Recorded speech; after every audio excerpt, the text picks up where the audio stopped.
अस्सलाम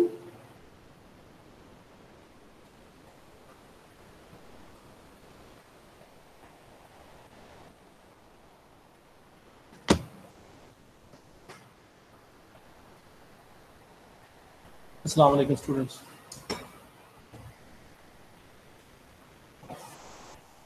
जी वालेकुम अस्सलाम।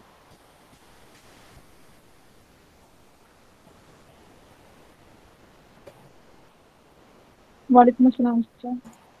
कैसे हैं आप लोग?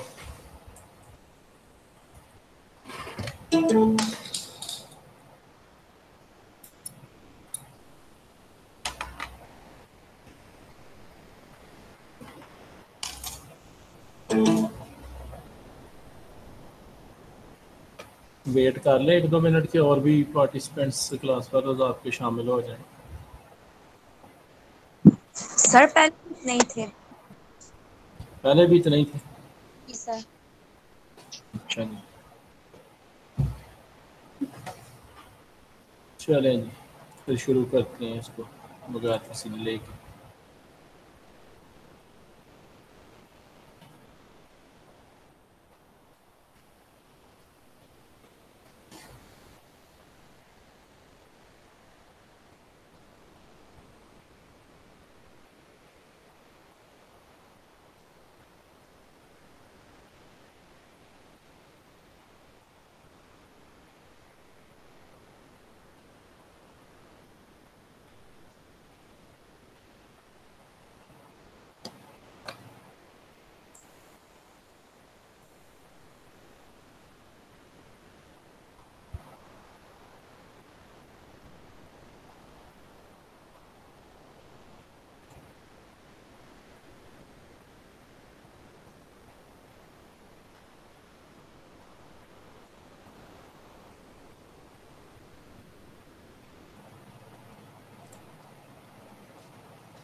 अच्छा जी स्टूडेंट्स, कल हमने जो स्टोरी पढ़ी थी, आज पहले तो उसके हम क्वेश्चन करेंगे और फिर जो है वो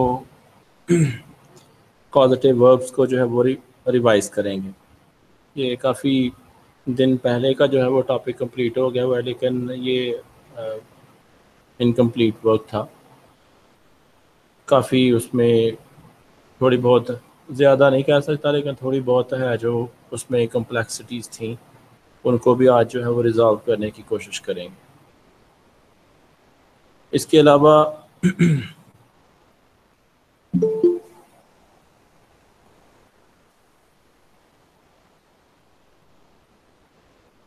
सबसे पहले जो हम उन क्वेश्चंस को जो है वो समझने की कोशिश करेंगे जो लास्ट स्टोरी से जो है वो हमारे जहन में आते हैं। मेरी पूरी कोशिश होगी कि आप सब लोग जो है वो बारी बारी, बेशक आप जैसा भी आपके जहन के अंदर उसका जवाब आए, पार्टिसिपेट करने की कोशिश करें, क्योंकि अगर आप बोलेंगे तो आपके जहन में कुछ ना कुछ महफूज होगा उस चीज़ के हवाले से। अदरवाइज़ आइडियाज़ होते हैं लेकिन वो वेवर्ड फॉर्म में होते हैं आप लोगों के जहन में, तो उनको जो है वो परमानेंट करने के लिए, उनको ज़्यादा फोकस करवाने के लिए उस पर डिस्कशन जो है वो ज़रूरी है। जी मैंने चेक किए हैं डायलॉग, चेक किए हैं डायलॉग, करते हैं इस पर भी बात अभी।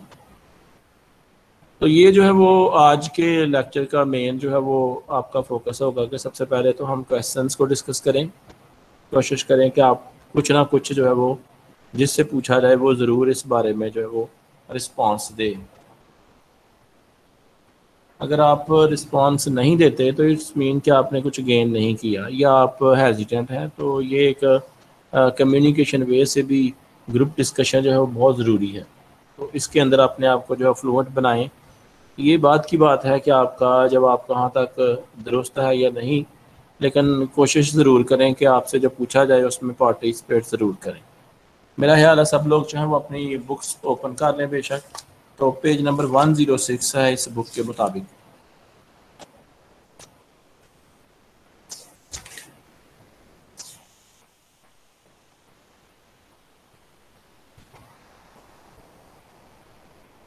जी, बुक्स ओपन की हैं आप लोगों ने?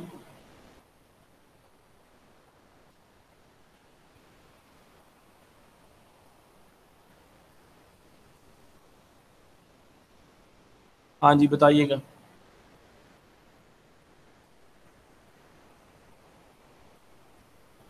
Yes sir.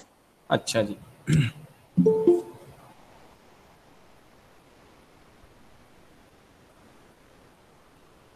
तो जी स्टार्ट करते हैं। सबसे पहला question, the door in the wall is a science fiction, discuss.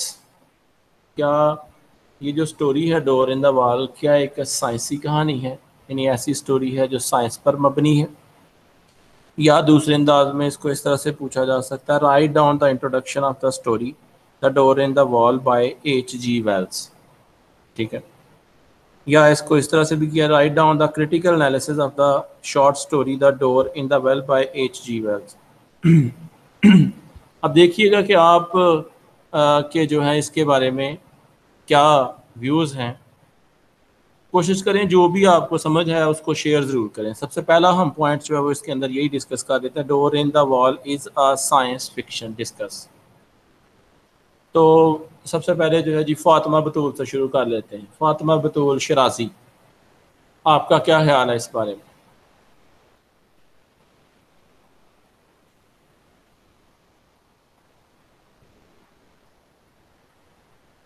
Ji sir, क्या पूछा आपने? The door in the wall is a science fiction, discuss.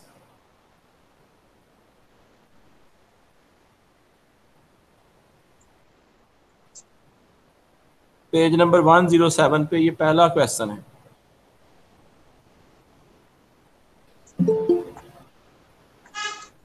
Sir, हमने स्टोरी में पढ़ा था कि वो जो लड़का था वो ये समझ इस डोर के जो पीछे है वो मतलब वो उसकी इमेजिनेटिव स्टोरी होती है कि यहाँ पर बहुत मतलब प्यारा से खूबसूरत सा मंजर बताया हुआ है। यहाँ पर वो बच्चे खेल रहे हैं और जी बोलें। लेकिन सर उसकी जो इमेजिनेटिव स्टोरी होती है वो उससे बिल्कुल अपोजिट होती है।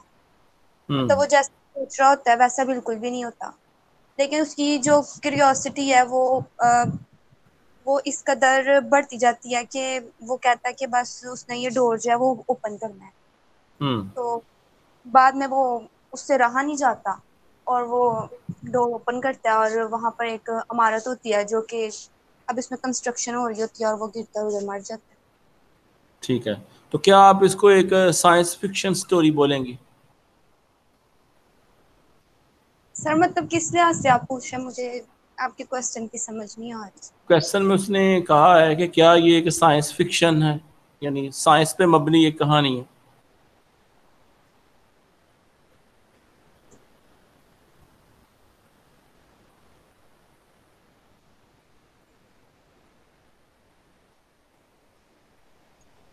जी।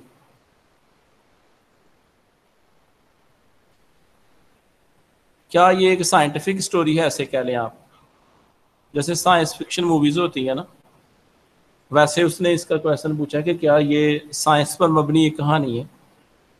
आप क्या कहेंगे, कैसा है कि नहीं है?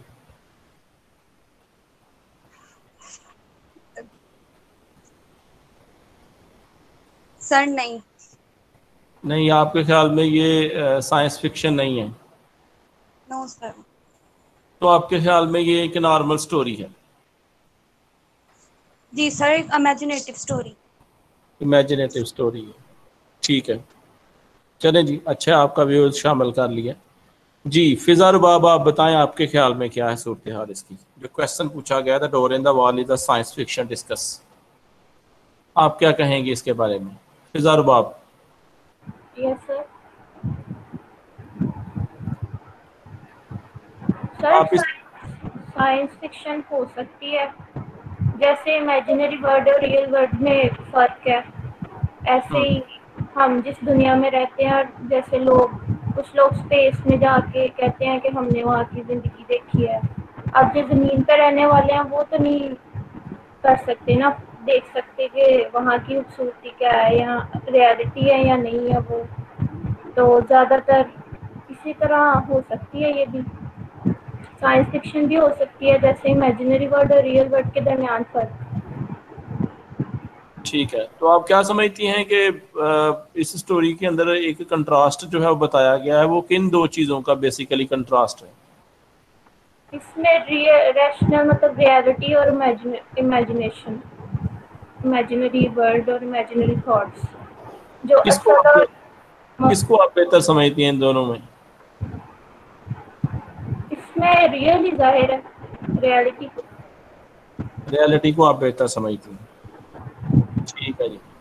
अच्छा जी, अब ज़रा इसका जो है वो आंसर डिस्कस कर लेते हैं। दोनों ने जो है वो अच्छे पॉइंट ऑफ व्यू जो है वो दिए हैं। एक ने जो है वो फातिमा ने इसकी स्टोरी को ही जो है वो डिस्कस किया है, और वो भी ज़रूरी है, ज़ाहिर बात है, इसको क्रिटिकली एवेलुएट करना भी ज़रूरी है। और दूसरा फ़िज़ा ने जो है वो अच्छा रिस्पॉन्स इस पर दिया है कि एक लिहाज से ये एक साइंस फिक्शन जो है, क्योंकि इसके अंदर जो इमेजिनेटिव वर्ल्ड दिखाया गया है वो आमतौर पर जो साइंस फिक्शन स्टोरीज़ हैं उनमें दिखाया जाता है कि कैसे एक नई दुनिया क्रिएट कर ली जाती है, उसके अंदर जो है वो वैसे ही जो है वो एक वर्ल्ड क्रिएट कर ली जाती है, उसके बर्ड्स अपने तर्ज के होते हैं, उसके लोग अपनी तर्ज के होते हैं, उसके इमेजेस अपनी तर्ज के ख़ास होते हैं। तो इस हवाले से एक इमेजिनेटिव है, और ये लोगों के जहन के अंदर एक कह रहे हैं कि एक सोच, एक आइडिया को जो है वो प्रेजेंट करने का एक ज़रिया है। ये जो ज़रिया है बेसिकली इसी को ही जो है हम साइंस फिक्शन भी कह सकते हैं, कि जिस ज़रिए से, जिस सोर्स से, जिस तरीके से उसने लोगों के जहन में इसका जो है इम्प्रेशन क्रिएट किया है। दूसरा ये है कि ये एक बहुत बड़ा जो है कंपैरिजन है एक साइंस में और आर्ट्स की एजुकेशन के अंदर, या साइंस में और ऐसी वर्ल्ड जो आर्ट से बिलोंग करती है। साइंस जो है वो एक ऐसा नॉलेज है जो रियलिटी पे मबनी नॉलेज है, ठीक है। यानी साइंस किसी ऐसी हकीकत को, किसी ऐसी सच्चाई को तब तक नहीं मानता जब तक उसको एक्सपेरिमेंटली जो है वो वेरीफाई ना कर ले। एक साइंटिफिक मेथड है, उसके ऊपर अगर कोई चीज़ अपने तमाम लॉजिक्स पे पूरी उतरती है तो वो उसको एक्सेप्ट करते हैं, अदरवाइज उसको एक्सेप्ट नहीं करते। There is a solid reason behind every happening. यही बेसिक जो है वो थ्योरी है साइंस की, कि जब हर किसी चीज़ के होने में कोई ना कोई लॉजिक है, तो वो लॉजिक साइंस जब तक तलाश ना कर ले तब तक वो इस चीज़ को मानने के लिए तैयार नहीं होते। एक तो ये है बताया गया।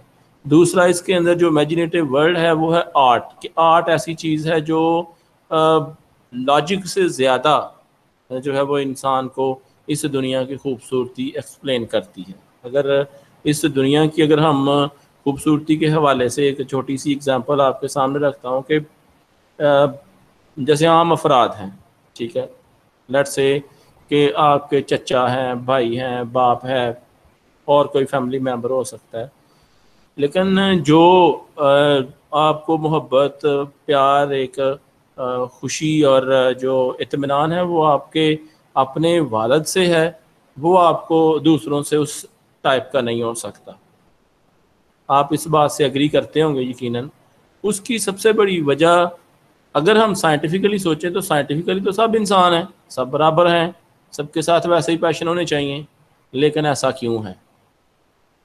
ऐसा क्यों है? फिजा, मैं आपसे ही पूछता हूँ, ऐसा क्यों है? सर इसमें जाहिर है रियलिटी, रियल पर्सन से जो हमारा ताल्लुक होता है उससे रियल हमारी पर्सन, बात एक मिनट एक मिनट एक मिनट, रियल पर्सन है। है? आपका भाई भी रियल रियल पर्सन है, आपके चचा भी रियल पर्सन है? रियल पर्सन है, लेकिन ज़्यादा जो कह ले रियलिटी के करीब, क्लोज पर्सन। मैं यही पूछ रहा हूँ कि इसकी यही रीज़न है कि वो ज़्यादा क्लोज हैं इसलिए? Yes sir. तो कई लोग ऐसे होते हैं बेचारे उतना क्लोज नहीं रहते, बच्चे बेचारे इधर पाकिस्तान के अंदर है, वो बेचारे 6-6, 5-5 साल, 3-3 साल बाहर गुजार के आते हैं दूसरे मुल्कों में, लेकिन एहसास तो उधर भी ऐसा ही होता है। उसकी क्या रीज़न है? नेचुरल रीज़न इसी को कहा जा सकता है कि इंसान में डेवलप पहले से हुई है, जो हाँ, की गई है। ये ऐसी चीज़ें हैं, ये कुछ ऐसी चीज़ें हैं जिनकी हम साइंटिफिक बेसिस पे जो एग्जैक्ट जिसको हम बोलते हैं लॉजिक, वो नहीं हम निकाल सकते। साइंस इस चीज़ को एक्सपेरिमेंटली प्रूव नहीं कर सकती। क्यों? क्योंकि ये कुछ चीज़ें ऐसी हैं जो अभी तक साइंस की कॉम्प्रिहेंशन में नहीं आई। ठीक है, कुछ नॉलेज ऐसे हैं जो अभी तक भी साइंस जिनको डिस्कवर करने में जो है वो, जिसको हम कहते हैं कि ला हासिल है, अभी तक फ्यूटाइल एफर्ट्स हैं जितनी भी वो इसके बारे में कर चुके हैं। यानी एक वर्ल्ड ऐसी है जिसमें हम ये कह सकते हैं कि यकीनन वहाँ पे हमारी इमेजिनेशंस ही हैं जो हमें बहुत सारी चीज़ें सिखाती हैं, हमारी इमेजिनेशंस ही हैं जो हमें वो जो है वो प्लेस माशरे के अंदर दिलवाती हैं। ले आए तो यकीनन वहाँ पे इमेजिनेशन का रोल है। अब अगर हम ये बोलेंगे ये साइंटिफिकली ये एक पर्सन की हैसियत से अगर देखें तो पर्सन तो और भी हैं, लेकिन क्यों ऐसा है कि उनके साथ पर्सन, आपकी वालदा भी एक पर्सन है, आपकी बहन भी एक पर्सन है, और भी फैमिली के कुछ मेंबर्स ऐसे हो सकते हैं जो तौर पर्सन हैं, लेकिन उनके साथ आपकी वैसी वालहाना मोहब्बत नहीं है जैसी एक वालदा के साथ है। की वजह क्या है? यही रीज़न है कि यकीनन जो वर्ल्ड ऑफ आर्ट है उसका भी हमारी ज़िंदगी के अंदर एक बहुत बड़ा रोल है, और जो अभी तक जो साइंटिफिक कॉम्प्रिहेंशन हैं, इनसे साइंटिफिक जो नॉलेज है इनकी रेंज से अभी तक बाहर है ये चीज़ें। ठीक है, तो इस हवाले से इस दुनिया के अंदर ये दोनों का पैरेलल होना बहुत ज़रूरी है। अगर हम ये कहें कि हम मुकम्मल तौर पर साइंटिफिक हो जाएं तो हम इस दुनिया को एक लिहाज से यूँ कह लें कि फीलिंग से जो है वो बाहर निकाल देंगे, इस दुनिया को रोबोटिक टाइप लोगों को जो है प्रोड्यूस कर देंगे। इसलिए एक बैलेंस का होना ज़रूरी है। एक तरह से ये जो जदीद दौर है उसके ऊपर एक क्रिटिसिज्म भी है कि आज मैकेनिकल लाइफ ने लोगों को जो है वो इस हकीकत से दूर कर दिया है कि हमारी बीइंग की रीज़न्स क्या हैं। ठीक है, हम क्यों हैं और इसकी वजूहात क्या हैं, क्यों हम जो परेशान होते हैं, क्यों हम जो है वो दुखी होते हैं, हालांकि सारी सहूलियात होती हैं उसके बावजूद भी लोगों को टेंशन होती है, इसकी क्या वजह है। ठीक है, तो कौन सा ऐसा सुकून है जो इबादत में मिलता है, साइंस इसकी एक्सप्लेनेशन नहीं दे सकती। तो इस हवाले से देखा जाए तो ये दोनों जो है वो हवाले से स्टोरी है, एक साइंस के हवाले से और एक जो है वो इमेजिनरी या आर्ट वर्ल्ड के हवाले से। इन दोनों की अमेलगमेशन होगी तो ही ये लाइफ जो है वो बेहतर हो सकती है। कुछ ऐसी चीज़ें हैं जिनमें हमें लॉजिक ज़रूर अप्लाई करना पड़ता है, कुछ ऐसी चीज़ें हैं जहाँ पे हम लॉजिक अप्लाई नहीं कर सकते या लॉजिक उनको जो है वो मुकम्मल तौर पर एक्सप्लेन नहीं कर पाता। रिलीजियस पॉइंट ऑफ व्यू से भी देखा जाए तो आज देखें हमारे नबी सल्लल्लाहु अलैहि वसल्लम आज से 1400 साल पहले दुनिया वालों को ये आके बताते हैं कि भाई मैं आज रात जो है वो मतलब ज़मीन से जो है वो आसमानों की तरफ मुझे सैर करवाई गई और मैं मतलब 18 साल के लगभग मेरा ख्याल है जो उन्होंने टाइम बताया है। अल्लाह माफ़ करे अगर मुझसे कोई गलती हो गई हो, आपको हो सकता है आप में से कोई बेहतर भी जानता हो इस बारे में। तो मैं रह के आया हूँ जन्नत दोज़ख और मिल के आया हूँ उनको। तो ये सूरत हाल आज की साइंस नहीं मान सकती, यानी मेराज शरीफ का जो वाक़या है आज की साइंस नहीं मान सकती। और अगर हम साइंटिफिक रिसर्च के थ्रू या साइंटिफिक नॉलेज के थ्रू हम भी उसको डिस्कस करना शुरू कर दें तो क्या हम सवाल नहीं उठाएंगे ऐसी बात के ऊपर। लेकिन मैंने ये बताया है कि कुछ चीज़ें ऐसी हैं जहाँ पे साइंस अभी तक ऐसा नहीं कि वो साइंटिफिक नहीं है या ऐसा नहीं हुआ, लेकिन साइंस अभी उन चीज़ों को समझ नहीं पाई। लेकिन जो साइंस समझ पाई है जितना, अगर हम सिर्फ उसी पे ही रहें तो यकीनन ये एक ड्रॉबैक होगा हमारे लिए। ठीक है जी, मेरा ख्याल है बेहतर आप इसके आंसर को जो है वो समझ गए होंगे कि ये एक दोनों तर्ज की दुनिया जो है वो दिखाई गई है, रियलिटी पे भी और इमेजिनेशन पे भी, in world of science and world of art. World of art खूबसूरती को, नेचुरल बीइंग को, एहसास को, फीलिंग्स को शो करता है, जबकि जो वर्ल्ड ऑफ साइंस है वो एक्सपेरिमेंट्स को, ऑब्जर्वेशंस को, रियलिटी को 10% 110% रियलिटी को, और जिसके अंदर एहसास, जज्बात और फीलिंग नाम की कोई चीज़ नहीं होती उसको फॉलो करते हैं। तो अगर हम सिर्फ एक पे ही रहेंगे तो दूसरे को छोड़ देंगे तो भी हम जो है वो एक बैलेंस लाइफ नहीं गुजार रहे। और अगर हम साइंस को पकड़ लें और जो स्पिरिचुअलिटी है या जिसको हम कह सकते हैं कि जो इमेजिनेटिव वर्ल्ड है उसको छोड़ देंगे तो भी हमारी ज़िंदगी जो है वो ज़्यादा बेहतर नहीं रहेगी। ठीक हो गया जी, इसका समझ गए आप? फिजा, कॉन्सेप्ट क्लियर हुआ कि नहीं? Yes sir. आंसर पढ़ने की ज़रूरत तो नहीं कि आप पढ़ लेंगे।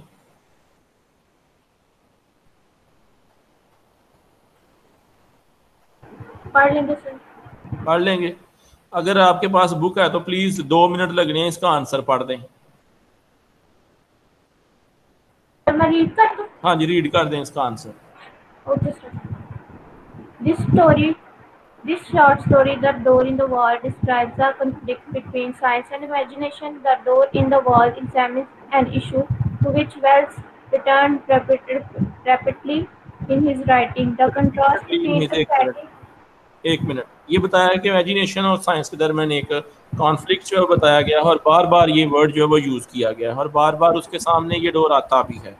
ठीक है, बार बार उसकी राइटिंग के अंदर भी ये वर्ड यूज़ हुआ, और चूंकि राइटिंग के अंदर इसलिए यूज़ हुआ है कि वो जहाँ जहाँ से गुजरता था 3-4 दफ़ा उसके साथ ये हो चुका हुआ था कि जैसे ही वो गुजरता था उसे ये सीन जो है वो नज़र आता था। जी आगे पढ़ें। The contrast between aesthetic and science and the difficulty to fitting between them.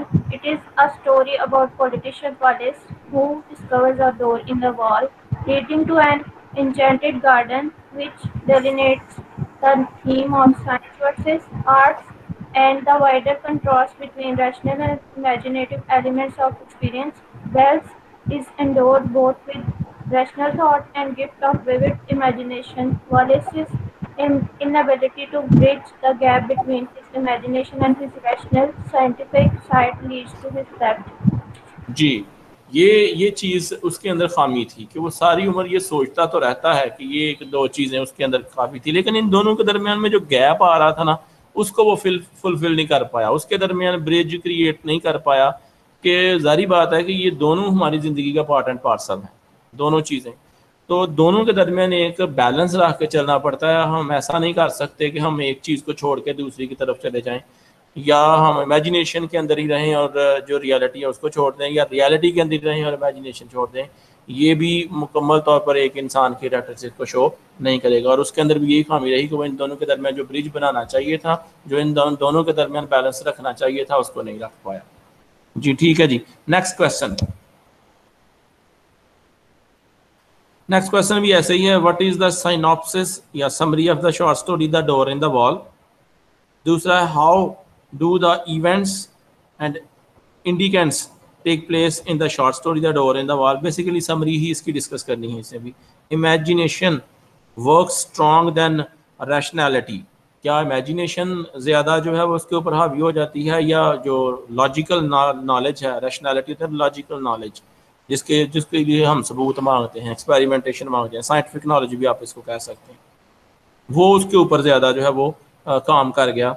The door in the wall, to what extent do you agree. आप किस हद तक जो है वो इस बात पे एग्री करते हैं। जी कासिम रजा, आप बताइएगा।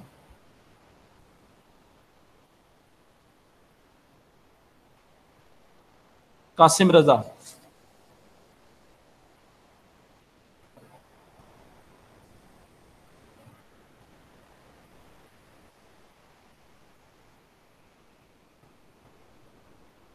जी कासिम रजा, आपको आवाज़ आ रही है?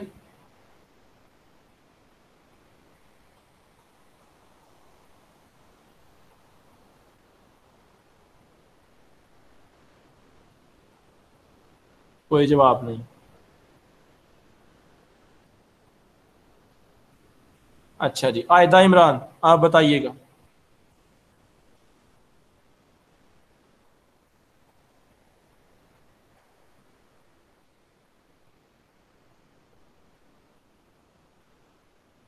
आयदा इमरान।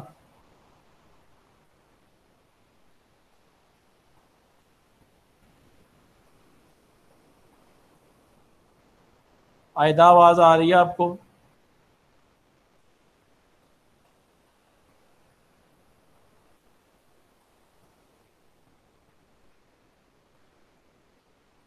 कोई रिस्पांस नहीं। इसका मतलब है ये जो है मोबाइल कहीं रख के तो आगे सो गए हुए हैं। किंजा हालिद। Yes sir. जी, आपका क्या ख्याल है इस क्वेश्चन के बारे में? सर क्वेश्चन रिपीट कीजिएगा। जी, क्वेश्चन ये है, व्हाट इज द सिनॉप्सिस यानी summary of the short story the door in the wall. और दूसरा ये क्वेश्चन है, imagination works stronger than reality, यानी रियलिटी से ज़्यादा उसके ऊपर इमेजिनेशन हावी हो जाती है। In the door in the wall, the door in the wall, to what extent do you agree, आप किस हद तक इस बात से एग्री करते हैं? सर ऑब्वियसली बात है, स्टोरी ही इमेजिनेशन, तो जब इंसान सोच फिर तो उस आपकी आवाज़ रुक रुक के आ रही है। से इमेजिनेशन ज्यादा असरअंदाज होती है इन से।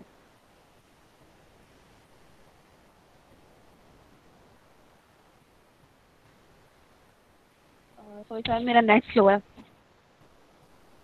जी हेलो। जी जी, आप कहिए।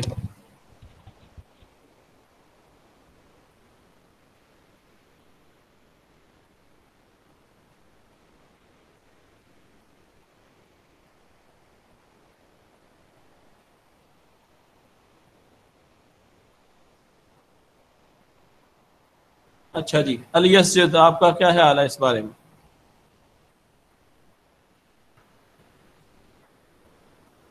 अली असजद।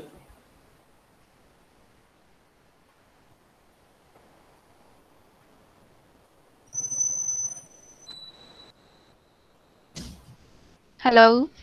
जी जी, कहिए। जी सर, अब आ रही आवाज? हाँ सर जी, मैं आ कह रही। रही थी कि ऑब्वियसली बात है, इमेजिनेशन पे ही है ये सारी स्टोरी के, मतलब उसी के इर्द गिर्द घूमती है।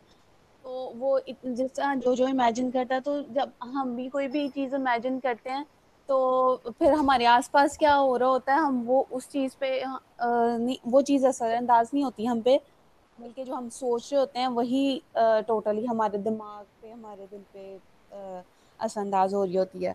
तो मेरे ख्याल तो, से मैं इस बात से एग्री करती हूँ कि इमेजिनेशन जो है ना वो तो क्या ये रियलिटी से ठीक ज्यादा है कि जितना वो इमेजिनेशन में रहता था, क्या ठीक करता था वो?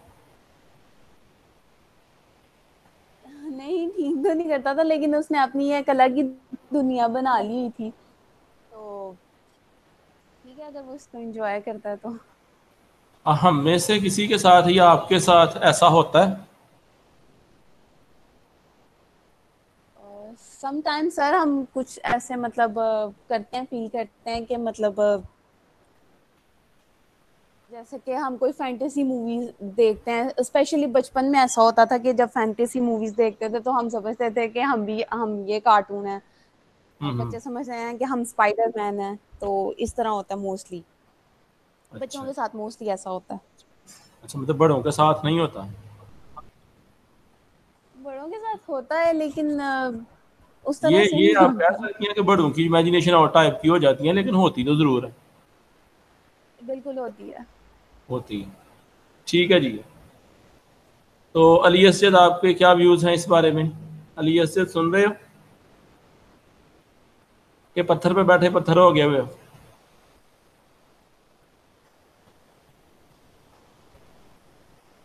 अली असजद, कोई रिस्पांस नहीं। कासिम रजा का कोई रिस्पांस नहीं, आयदा का कोई नहीं है, और जिसकी आगे बारी थी वो निकल गया। अच्छा जी। किंजा, आप ही जो है वो इसका आंसर पढ़े जरा।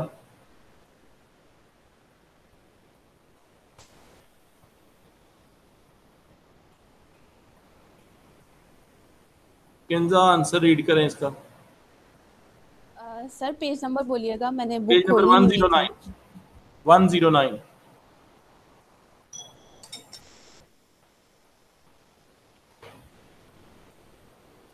जी। The door in the wall deals with the contrast between aesthetics and science and the difficulty of choosing between them. The नहीं, ये आप थर्ड protagonist. क्वेश्चन पढ़ रही हैं, सेकंड क्वेश्चन का आंसर पढ़ें। पेज के स्टार्ट पे इसका आंसर दिया हुआ, the story tells sir us about the 109 बोला नॉस्टैल्जिया। था इसलिए। अच्छा। This story is tell us about the Nostalgic nostalgic reminiscences. reminiscences childhood used to be fascinated by a green door set in a white wall. Anyhow, being dominated by his desire to enter the door, he undergoes the most airy and acquisite experience of his life. But when the reaches it, his imaginative world suddenly vanishes away. Well, well, let's share all these happenings with a friend. Redmond and even his compulsions due to which he had to move away from that door under some unspecific reason. One morning, under the delusion of the same door, he falls into a deep ditch and is dead.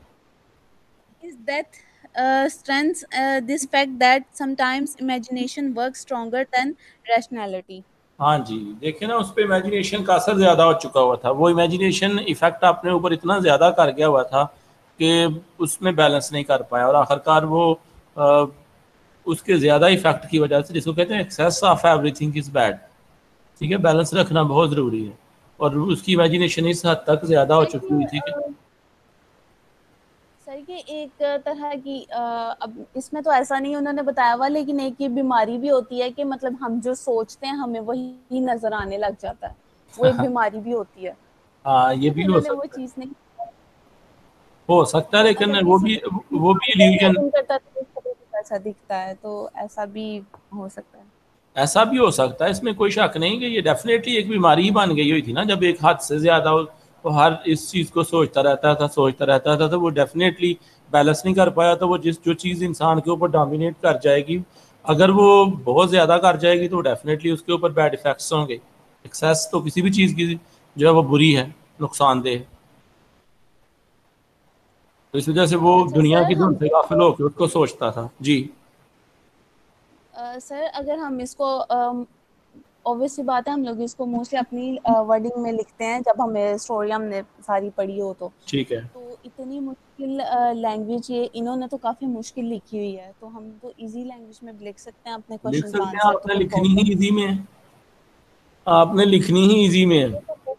बहुत कम बच्चे होते हैं जो ऐसा cramming कर लेते हैं इसको, लेकिन क्रैमिंग करना मेरे ख्याल में इस लेवल पे दुरुस्त नहीं है। उसकी वजह यह है कि same type of words question नहीं आते, वो हर दफ़ा क्वेश्चन की स्टेटमेंट थोड़ी बहुत चेंज कर देते हैं, उससे आप कंफ्यूज हो जाते हैं, आप रटा रटा आंसर लिख देते हैं और उस क्वेश्चन की सेंस को नहीं समझते कि क्वेश्चन क्या पूछा गया है, और इस हवाले से आप रटा रटा आंसर लिख देते हैं अपनी तरफ से। आप कहते हैं कि हम पेपर गाढ़ा हैं, बहुत ज़बरदस्त हो गया, लेकिन वो आंसर शायद रेलेवेंट नहीं होता बाज़ बात। इसलिए कोशिश करें कि हमेशा जो है वो अपनी राइटिंग स्किल्स को थोड़ा सा इम्प्रूव करें, लिख के इनके आंसर खुद, और उधर भी कोशिश करें कि आप अपनी वर्डिंग में ही आंसर करें। गो के डिक्शन मैटर करती है, इसमें कोई शक नहीं, लेकिन ये जितना आप रीड करेंगे और जितना आप लिखने की कोशिश करेंगे, आपकी डिक्शन ऑटोमेटिकली जो चॉइस ऑफ वर्ड्स है वो बेहतर होते जाएंगे, इम्प्रूव होते जाएंगे उसमें। जी नेक्स्ट क्वेश्चन है इसका, question number 3, what is the main conflict that Wallace faces. मेरा ख्याल है इस पे बात बहुत ज़्यादा हो चुकी है कि असल कॉन्फ्लिक्ट क्या था। ये पहला भी क्वेश्चन यही था, क्वेश्चन नंबर 3 भी उन्होंने उसी स्टेटमेंट को दोबारा घुमा फिरा के लिख दिया है। Difference between aesthetic and science is the kernel of the short story. Kernel mean central point. The door in the wall elaborated. Basically जो फ़र्क था वो क्या था कि जो ज़ाहरी दिलकशी और ख़ूबसूरती है, और या हमारी जो इमेजिनेशन की दिलकशी और ख़ूबसूरती है, उसको हम लॉजिकली कैसे देखते हैं, इन दोनों के दरमियान जो डिफरेंस है या कंट्रास्ट है, जो कॉन्फ्लिक्ट है, उसी को ही बयान किया गया। तो जो पहला क्वेश्चन का आंसर है वही बेसिकली इसका आंसर, ठीक है। तो इसको ज़्यादा जो है वो आपने बहुत ज़्यादा इसको डिफरेंट नहीं करना उस हवाले से, ठीक है जी, समझ गए ये बात। Yes sir. अब आ जाए क्वेश्चन नंबर 4 पे। Describe the character sketch of Lionel Wallace. Describe the character sketch of Lionel Wallace का आपने, जो मेन प्रोटैगनिस्ट है इस स्टोरी का, उसका अपने करेक्टर स्केच जो है वो दिखाना है, बयान करना है। तो दोबारा ट्राई कर लेते हैं। आयदा इमरान।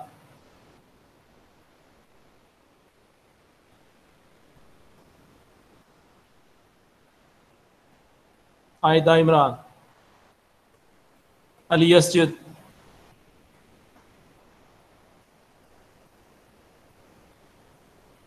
कोई रिस्पांस नहीं है। इरवा खालिद।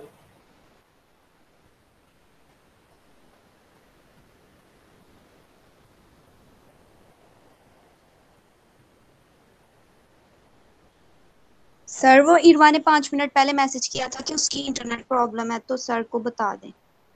अच्छा जी, चलें जी। आपने अब उसकी रीज़न बताइए, आप उसकी जगह पे जवाब दें इसका। Describe the character sketch of Lionel.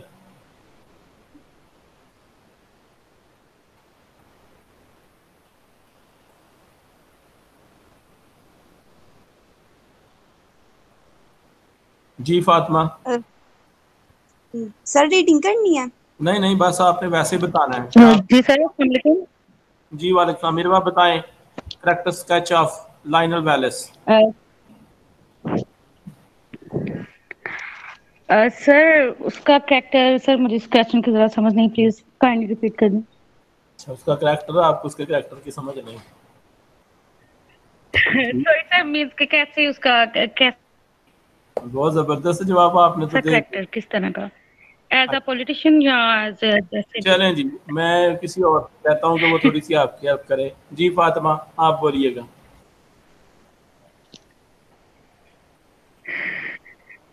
और बेसिकली उसका वो उसकी इमेजिनेशन ही थी ना जो उसको मतलब मौत के देहांत ले गई थी, कि वो उसका सोच अच्छा, कुछ हो रहा। एक मिनट करैक्टर स्केच की जब बात आए ना, तो फिजिकल स्टेचर, एज, उसका एक्सपीरियंस, एजुकेशन, ये चीज़ें भी आपने कोशिश करनी है, मेंशन करनी है इसके अंदर।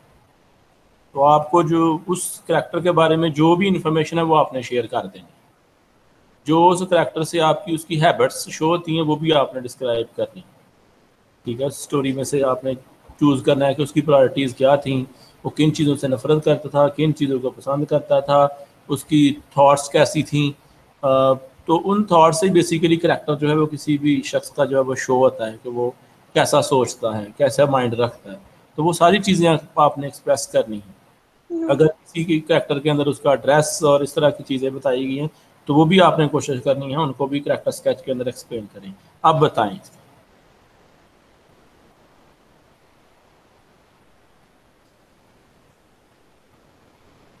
जी। सर इसमें आप ये मतलब बेसिकली उसकी इमेजिनेशन ही थी ना जो उसको मौत के दिहाने पर ले गई थी, कि वो सोच कुछ हो रहा था लेकिन एक्चुअली और था, उसकी इमेजिनेशन से बिल्कुल अपोजिट था। तो एज कितनी थी उसकी?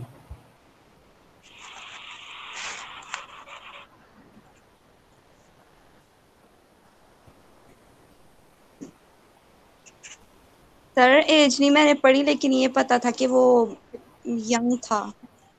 यंग था। ठीक है। और आप और उसके बारे में क्या जानते हैं? किसके बारे में? वेलेस के बारे में। सर वो कैनिंगस्टन का रहने वाला था, जो लंदन में बेसिकली। और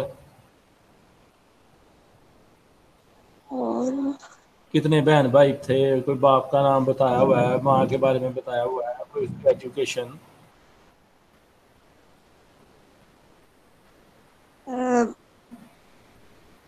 फादर उसका सर वो फेयर्स करके उसका नेम था। चलें। ये आगे हम पूछते हैं मरियम से।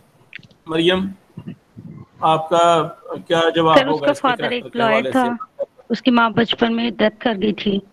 तो सॉरी सर। एक मिनट इरवा, ये मरियम उसका करैक्टर जो है बताने लगी है। जी, करैक्टर ऑफ लाइनल सर मेरा वेलेस। नेट वीक था, सर मेरा नेट वीक था तो मैंने अभी ज्वाइन किया। अच्छा जी, ठीक है। सॉरी। चलें फिजा से पूछ लेते हैं, वो मेरे ख्याल में ज़्यादा लॉजिकल जवाब देंगी। फिजा, आपका क्या ख्याल है?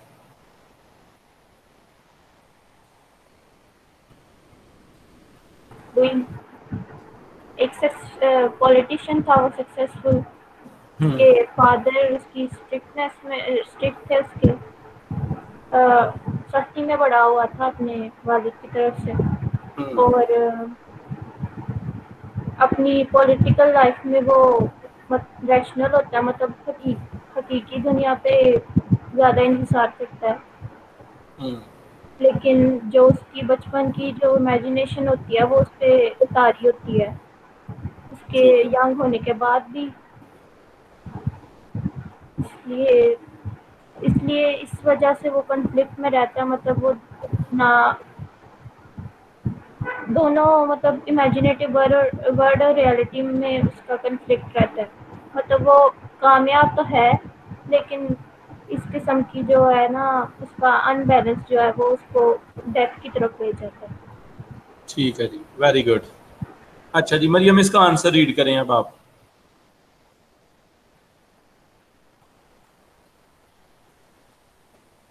किस चीज का?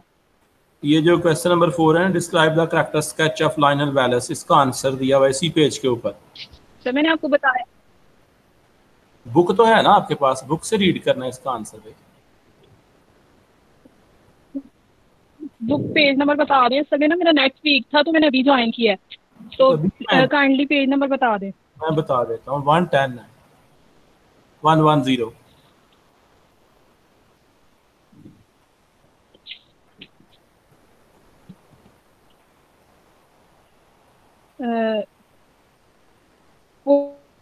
वाला जी 4 वाले क्वेश्चन का answer, Lionel Wallace is a success. तो 4 वाला, हाँ जी।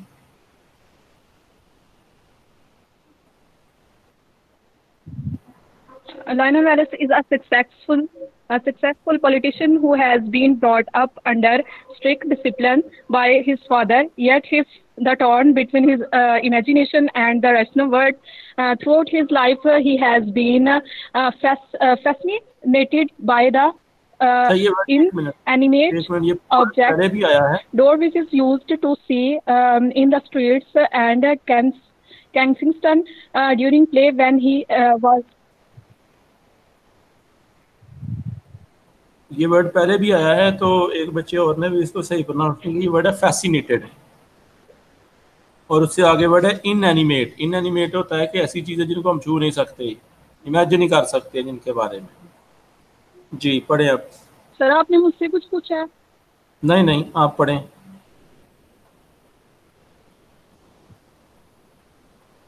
रीड करें आप। सर यही आगे, he is in एक्विजिटिव। he is inquisitive and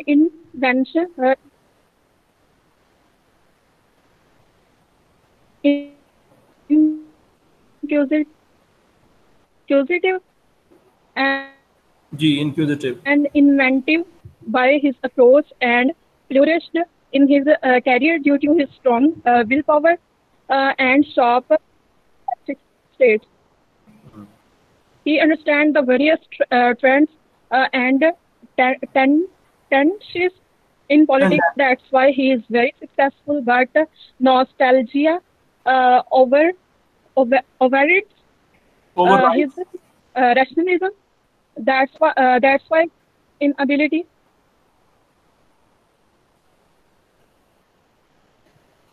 By his overrides his rationalism. That's why his inability to bridge the gap between his imagination and his relation. Scientific approach thrust him towards the internal चाहता था क्या हर car में देखूं किसके आगे क्या है, तो वही जो इसकी सोच है वो उसको अबदी नींद जो है वो सुला देती है। हालांकि वो एक अच्छी विल पावर का मालिक भी था, एक कामयाब जो वो पॉलिटिशियन भी था, लेकिन उसके बावजूद जो उसकी बचपन से एक ओवर इमेजिनेशन साइड थी, या ओवर इमेजिनेशन जो पावर थी वो उसके ऊपर ओवर राइड करती है, जिसको वो कंट्रोल नहीं कर पाता और उसकी डेथ की वजह बन जाती है। जी ठीक है, आगे भी क्वेश्चन कुछ हैं तो आप इनको खुद देखिएगा, जो कोई इनमें से जो है वो इशू हुआ तो आप पूछ सकते हैं। आगे रेडमोंड का जो है वो करैक्टर है, उसको आपने खुद पढ़ लेना है, ये उसका दोस्त था। ठीक है, वैलेस का। तो इसके करैक्टर को आपने खुद पढ़ लेना है। अब ज़रा मैं आपको जो है वो पॉजिटिव वर्ब्स की दोबारा से जो है वो एक जो है वो व्यू देने लगा हूँ, तो ज़रा ध्यान से इसको जो है वो समझिएगा।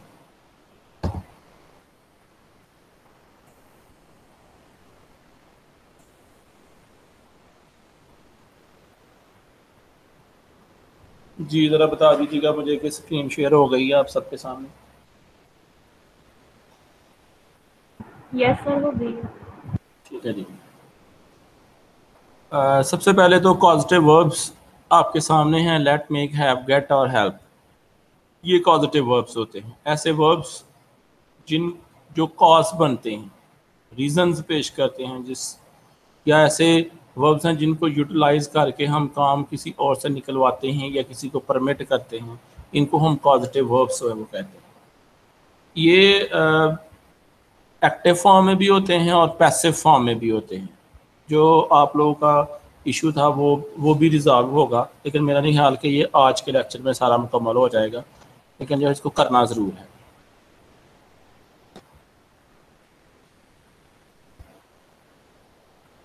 The English verbs let, make, have, get and help are called causative verbs because they cause something else to happen. Here are some specific examples of how causative verbs work in English sentences. ये आपने कुछ examples जो है वो देखनी है। How to use causative verbs in English. जैसे आपके सामने examples जो है वो दी गई हैं। I don't let my kids watch violent movies, यानी मैं अपने बच्चों को जो है वो लड़ाई झगड़े वाली, फसाद वाली मूवीज नहीं देखने। let यहाँ पे यूज हुआ, ठीक है। My father wouldn't let my sister adopt a puppy because she is allergic to dog. Let का जो है वो यूज़ हुआ है जहाँ जहाँ पे भी। अब ये फॉर एग्जांपल दिए गए हैं। ये एग्जांपल्स क्लियर हैं आपको? तो मैं अगली स्लाइड्स पे इनका प्रोसेस बताऊंगा कि ये कैसे, या इसकी स्ट्रक्चर कैसे होती है। ये समझ आ गई है आपको? Yes sir. और लेट ऐसी चीज़ है, इसका पास्ट टेंस हो, प्रेजेंट हो, कुछ भी हो, लेट की फर्स्ट, सेकंड, थर्ड तीनों फॉर्म लेट ही हैं, उसके अंदर कोई चेंज नहीं आनी। बकाया हैव में आ जाता है, उसमें हैव जो वो हैड में भी चेंज हो जाता है, लेकिन लेट जो है वो लेट की फॉर्म में ही रहेगा, वो जिस टेंस से मर्जी होगा। The past tense of let is also let, there is no change. The verb allow and permit are more formal ways to say let. आमतौर पर लेट जो है हम फॉर्मल लैंग्वेज में ज़्यादा यूज़ करते हैं, ठीक है। However with allow and permit, ये याद रखें कि ये लेट किसकी जगह पे यूज़ होता है, अलाउ की जगह पे या परमिट की जगह पे। किसी को आप कोई काम करने की इजाज़त जब देते हैं, उस सूरत के लिए, उस फॉर्म के लिए जो है वो लेट यूज़ होता है। We use to plus verb, to plus verb, जहन में रखिएगा, टू प्लस वर्ब। क्लियर हो गया कि नहीं हुआ? यानी जब लेट यूज होगा तो वर्ब के साथ आपने क्या लगाना है? टू लगाना है। जी स्टूडेंट्स बताइएगा जरा, इस पे आप लोगों को कन्फ्यूजन रही है पहले ही। समझ गए इसको कि नहीं अभी? सर एक एग्जांपल दीजिएगा। ये नीचे एग्जांपल लिखी हुई अभी आ जाती है। I don't allow my kids to watch violent movies, ठीक है। इसी को ही आपने डोंट अलाउ को आपने अलाउ की जगह पे आपने क्या कर देना है? लेट लगा देना है, ठीक है। I don't let my kids to watch violent movies. ठीक हो गया? यस सर, समझ आ गई है। समझ आ गई, ठीक है जी। Our boss doesn't permit us to eat, देखना टू आया इसके साथ, lunch at our desk. Our boss doesn't let us to eat. Clear हो गया ये? Yes sir. नेक्स्ट आ गया जी मेक। ये भी आपको बता दूं कि टू जो है वो आमतौर पर पॉजिटिव वर्ब्स में जब भी लेट आता है तो तभी ही वर्ब के साथ टू आता है, और वो भी एक्टिव फॉर्म में ज़्यादातर। अभी ज़्यादातर आपको एक्टिव फॉर्म में ही दिए हुए होंगे ज़्यादातर सेंटेंसेस, ठीक है। देखिए, after Billy broke the neighbours window his parents made him. इसके अंदर ऐसे होता है कि ये जो मेक है ये तब लगाया जाता है जब किसी को फोर्स किया जाता है, जब किसी को उसमें अलाउ किया जाता है परमिट किया जाता है, और इस मेक तब लगाया जाता है जब किसी को क्या किया जाता है, फोर्स किया जाता है। क्लियर हो गया ये? My ex boyfriend loved science fiction and made me watch every episode of his favourite show. यानी वो मजबूर करता था, फोर्स करता था कि हर जो उसका शो जो है वो देखा जाए, हर एपिसोड देखी जाए। Teacher made all the students री राइट देयर पेपर्स। अब टीचर ने फोर्स किया है बच्चों को इन पेपर्स को दोबारा लिखें, तो टीचर मेड, ठीक है, मेक की पास्ट फॉर्म लगी हुई है। क्लियर हो गया जी ये? अगर ये प्रेजेंट में यूज करेंगे तो फिर मेक ही आएगा। आगे देखिएगा,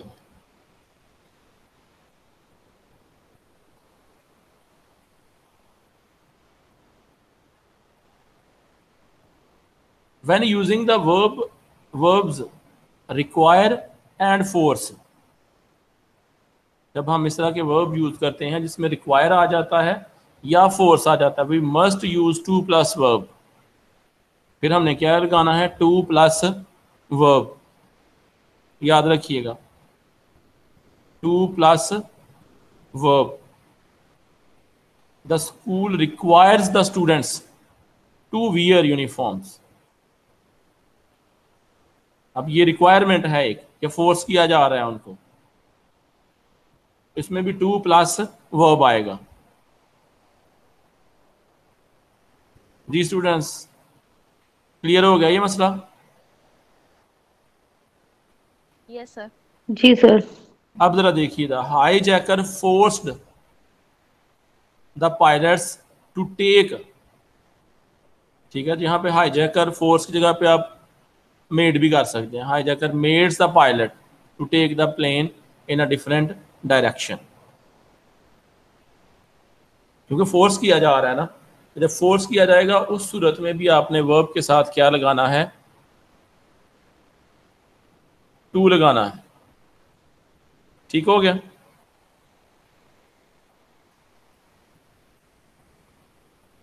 क्लियर है जी? आगे चलें। Yes sir. उसके बाद आ गया जी आपके पास हैव।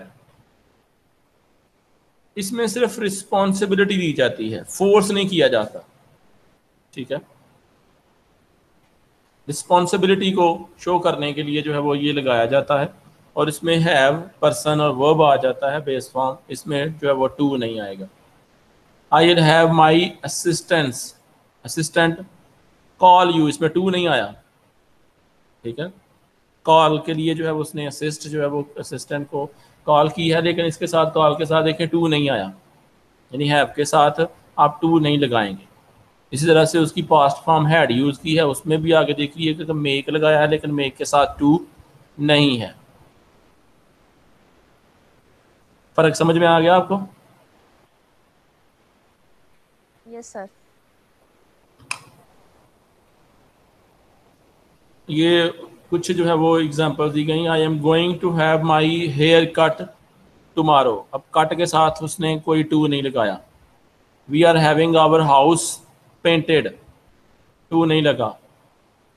ठीक है जी, आगे जिसी तरह से बताया गया, यानी इसमें जो है वो वर्ब के साथ आपने टू नहीं लगाना। जब हैड लगा हो तो अगला जो वर्ब है वो सेकंड फॉर्म में आता है, ऑलरेडी जब हैड लगा हो तो।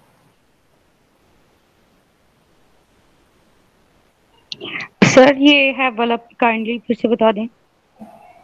कौन सा, पहला सेंटेंस या जो आपने बॉब का पूछा है?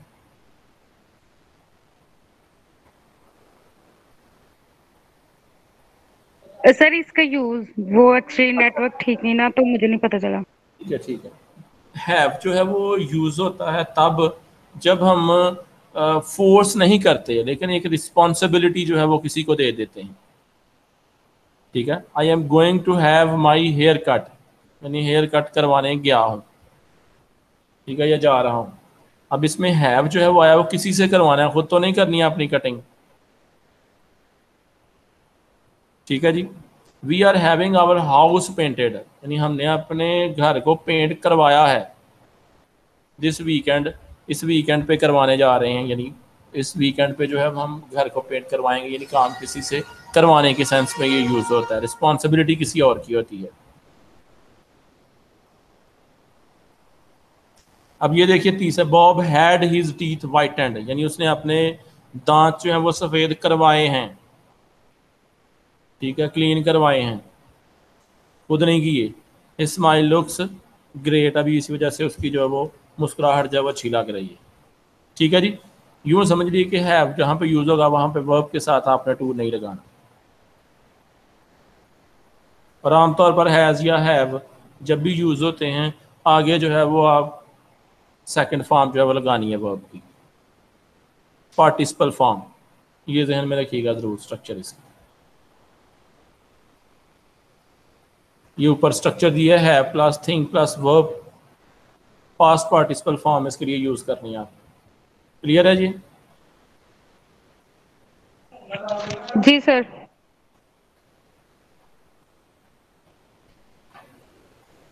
और आगे बता दिया है कि इन इनफॉर्मल स्पीच, ठीक है, जब हम इनफॉर्मल स्पीच यूज़ करते हैं तो फिर हम हैव या हैविंग यूज़ नहीं करते, बल्कि उसकी जगह पे गेट यूज़ कर लेते हैं। नॉर्मल जो कन्वर्सेशन है आम दोस्तों की, गली मोहल्ले के अंदर बहन भाइयों की जो कन्वर्सेशन है ये इनफॉर्मल होती है। लेकिन जब आप कोई ऑफिशियल जो है वो स्पीच कर रहे हैं या ऑफिशियल कोई लेटर लिख रहे हैं, उस सूरत में जो आपकी जो स्पीच है या जो आपकी राइटिंग है वो फॉर्मल हो जाती है, तो उसके लिए बेहतर है कि आप हैव यूज़ करें। लेकिन नॉर्मली हम गेट भी यूज़ कर लेते हैं इसकी जगह पे, उसके लिए भी रूल यही है, ठीक है जी। क्लियर हो गई? Yes sir.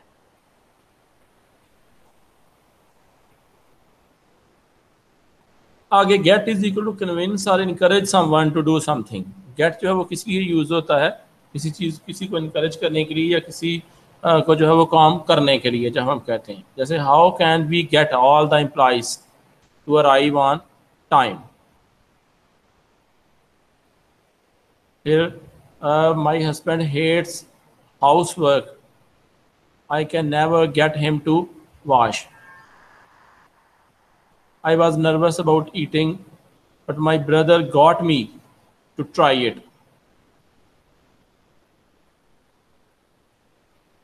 इसमें चूँकि जो है वो इसकी पैसिव फॉर्म आती है, लिहाजा इसको हम मज़ीद जो कल डिस्कस करेंगे किसी पैसिव फॉर्म में टू क्यों लगाया जाता है, उसको जब कल डिस्कस करेंगे। लेकिन पहले हेल्प के लिए देख लें।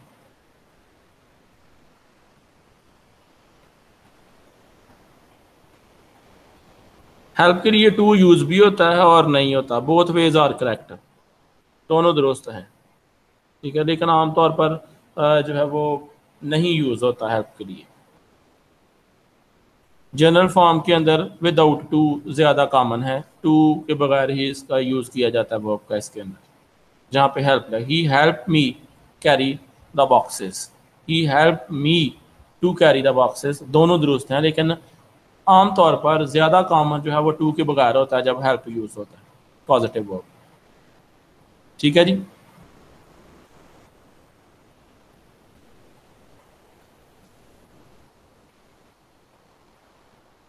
जी स्टूडेंट्स, क्लियर है ये? Yes sir. अब सर मैं ये हेल्प वाला फिर एक दफा करवा। मैंने बताया कि हेल्प वाले में वर्ब के साथ टू होता भी है और नहीं भी होता, जैसे भी आप कह लेंगे दुरुस्त है। लेकिन जो इन वोग है, जो ज़्यादा बेहतर है, जो ज़्यादा यूज़ होता है, वो टू के बगैर वर्ब इसके अंदर यूज़ होता है, ठीक है जी। Okay sir. ये कुछ स्ट्रक्चर्स उसने दोबारा बता दी गई हैं कि कहाँ कहाँ जो है वो हम टू लगाते हैं और कहाँ कहाँ नहीं लगाते।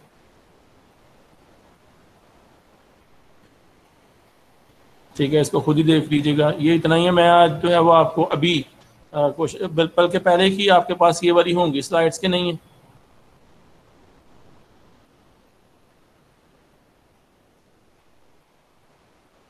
सही है हमारे पास हैं तो आज इनको ना ऐसे ही निकाल के सामने रख के मोबाइल पे इनको साथ साथ पढ़ें और साथ साथ ये एक्सरसाइज सॉल्व करें बुक में से।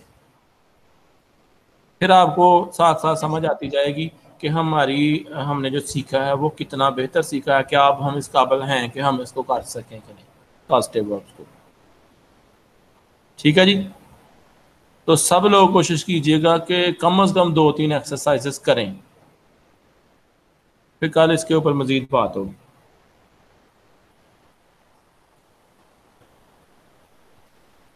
सर अब तो क्लास मेरे ख्याल से ईद के बाद ही होगी। मेरा ख्याल है सर से मेरी बात हुई थी थर्सडे तक, वो कह रहे थे कि थर्सडे को आपकी क्लास होगी। तो अगर थर्सडे को उन्होंने कहा तो फिर तो फिर वो हज की छुट्टी नहीं है? नहीं, हज की छुट्टी पाकिस्तान में थोड़ी होनी, तो वैसे भी हज की छुट्टी नहीं होती। सर हज की छुट्टी होती है वैसे। नहीं होती, कोई बात नहीं होती, चेक कर लीजिए, नहीं होती। हमारा भी स्टूडेंट के मुकाबले में टीचर्स भी छुट्टी के बड़े ख्वाह होते हैं, तो मेरा ख्याल नहीं है कि होती है। फिर भी शायद आप ज़्यादा बेहतर जानती हों, वेरीफाई कर लीजिएगा, लेकिन नहीं होती। और वैसे भी छुट्टियां थोड़ी काट ली हैं आप लोगों ने। नहीं सर, मैं सिर्फ कंफर्म कर रही थी। अच्छा अच्छा, चले जी, ठीक है जी। इसको जो है वो आपने सामने पढ़ना है और उसके मुताबिक एक्सरसाइजेज जो है वो सॉल्व करनी है, और करके मुझे रिस्पांस देना कल लाजमी सब लोगों ने। सर हमारे डायलॉग्स का बता दें, कोई गलती वगैरह मतलब कोई। डायलॉग्स के अंदर गलतियां हैं कुछ कुछ, तो मैंने उस दिन जनरल जो है बता दी थी। अभी असल में सर भी आगे हुए हैं काफ़ी देर से, बल्कि आगे बैठे हुए हैं, तो मेरे पास टाइम नहीं है। मैं कोशिश करता हूँ आपके जो आपने डायलॉग भेजे हुए हैं उनके साथ आपको रिटन फॉर्म में कुछ जो है वो सजेशंस जो भेज देता हूँ लिख के। Okay sir. जी ठीक है, अल्लाह हाफ़िज़।